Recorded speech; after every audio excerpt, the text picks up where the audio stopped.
Unlock the true cinematic potential of your Sony A1 by mastering custom color profiles right inside DaVinci Resolve 18. First, ensure you've shot your footage using Sony's Slog 3 or Cinetone picture profile on your A1, as these offer the most flexibility for grading. Once your footage is imported into DaVinci Resolve 18, head over to the color page. We'll start by building our foundation. In your first node, add a color space transform effect. This is crucial for translating your camera's log footage into a workable Rec. 709 color space. For the input color space and gamma, select Sony and then Slog 3. This tells Resolve how to interpret the data coming from your A1. For the output, choose Rec. 709 and gamma 20. For this prepares your footage for standard viewing environments like computer monitors and televisions. Now, on a new node, we'll start shaping the look. Begin with basic adjustments to lift, gamma, and gain to correct any overall exposure or contrast issues. Next,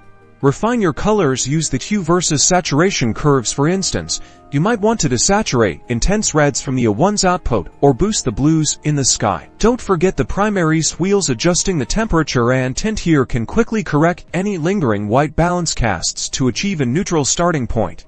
For a cinematic feel, add a subtle curve with the tone curve. This will further enhance contrast and give your footage depth. Finally, a touch of overall saturation can tie it all together, but be mindful not to overdo it, as the A1 already captures rich colors. And there you have it, a professional, custom color profile for your Sony A1 footage in DaVinci Resolve 18, giving you accurate and pleasing colors every time.